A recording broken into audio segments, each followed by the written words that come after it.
जय Shri Ram. 9th day first part में चलते हैं।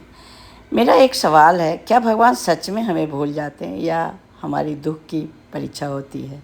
सीता जी का दर्द सुन के आपका भी दिल भर आएगा। तो फिर चलिए शुरू करते हैं। निदान की शपथ खा के करो। अब बताइए, बात भी तो इधर है, ऐसी है, इधर सीता जी उधर रामचंद्र जी। अब वो कुछ प्रमाण देंगे तभी तो बात आगे बढ़ेगी। अब करुणा निधान का ही शपथ खा रहे हैं हनुमान जी। किनके लिए? सीता के लिए। और जनरल बात में तो ऐसा तो हो ही नहीं सकता है जो उनका शपथ खा के किसी को प्रमाण कहा जाए। सीता जी के लिए खाना करना है तो आपको एक एक सबने आश्चर्य लगा सच्चे में। हे मात, यह अंगूठी मैं ही लाया हूँ।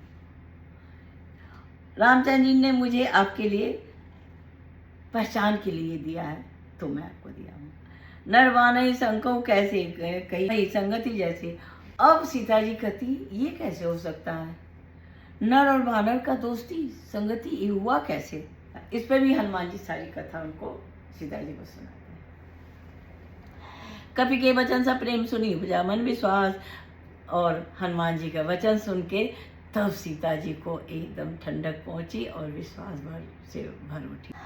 अब हम यहाँ पे हरिजन जानी प्रीति अति गाढ़ी, भगवान का जन्म और उनका लिए जो प्रीति हो उठा और नैनों से वो बहुत ही अश्रुधारा बहने लगा। शरीर से अत्यंत पुलकित और आनंदित हो उठी। तब कहती हैं, हे तात, आप हमें डूबते हुए को सहारा दिया, आप हमको तो बचा लिए। ऐसा हनुमान जी को कहती है। तो सीता जी पूछती हैं, अब तुम पे तो बलिहारी जाओ, तुमसे तो मैं खुश हुई, अब उनको वहाँ का कुशल मंगल बताओ। और इतने कोमल और इतने सब पे कृपा करने वाले कृपालु इतना निष्ठुर कैसे हो गए? हमको कैसे त्याग दिए? कितना द्रवित शब्द लग रहा है।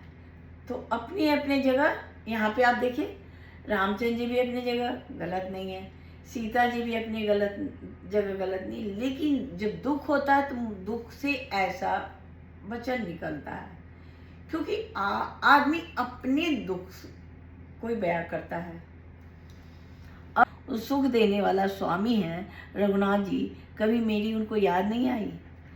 हे तात, क्या उनको देख के अपने नैन को शीतल कर पाऊंगी? नाथ हो निपट विसारी, तो मुंह से वचन नहीं निकलता है। और सीता जी ये सब कह के और विह्वल होकर रोने लगती हैं और बड़े दुख से बोलती हैं और कहती, हे नाथ, आपने मुझे बिल्कुल ही भुला दिया।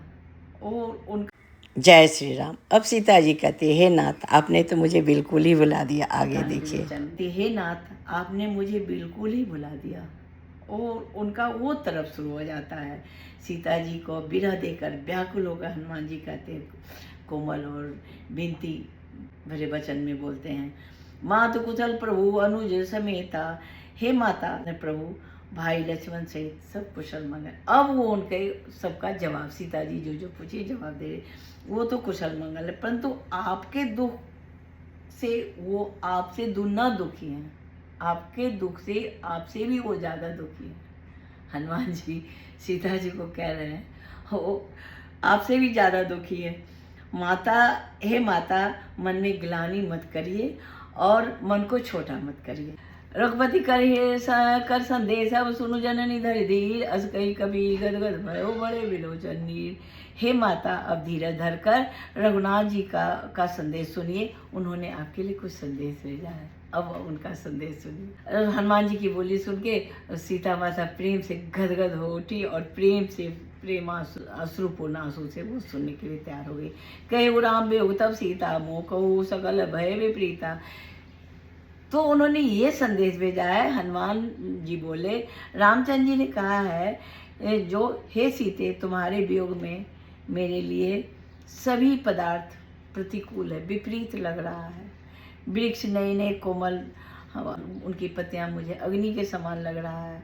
रात्रि काल रात्रि लग रहा है और चंद्रमा जो है सूरज लग रहा है। सब कुछ मतलब हमें कुछ नहीं अच्छा लग रहा है। आज का तो फ़ोन है नहीं, फ़ोन उठाया और सारी बातें कह डाले। एक कहना था 10 कह डाले, तो वो भाव कहाँ से आएगा? उस ज़माने में रियल में यही भाव था। कोई कबूतर जा जा, चाहे कुछ भी किसी से संवाद भेज रहे हैं, जब मिलेंगे तभी बात होगी। तो वो बात में एक अलग फीलिंग और एक अलग सुख था। और सीता जी ने इतना दुख जो भी झेला वो हनुमान जी के मुंह से सुन के उनको ज़्यादा आनंद दिया। और रामचंद्र जी खुद आके अगर बोलते तो वो आनंद नहीं आता। तो वो कहते हैं ना, आज के डेट में आप थोड़ा सा भाव आगे, चाहे कभी भी फेस टू फेस जब खड़े हुए तो वो रूठना और गुस्सा होना शुरू होता है। तो यहाँ तो उनके बारे में सुन के एक अलग लाता है। तो फर्क है ना, आज के ज़माना मॉडर्नता में बहुत दुख भर गया है। सुख नाम का चीज़ ही फीलिंग ही नहीं हो पाती। यहाँ पे फीलिंग हो रही ना सीता जी को, अच्छा ये सब हो रहा, उनको इतना दुख हो रहा है। कमल जो है भालों के समान लग रहा है और मेघ जो बरस रहा है वो खौलता हुआ तेल के समान लग रहा है। और सोचिए कितनी बड़ी बड़ी उन्होंने वर्णन करके कहा जय श्री राम का वो तरफ शुरू हो जाता है। जय श्री राम।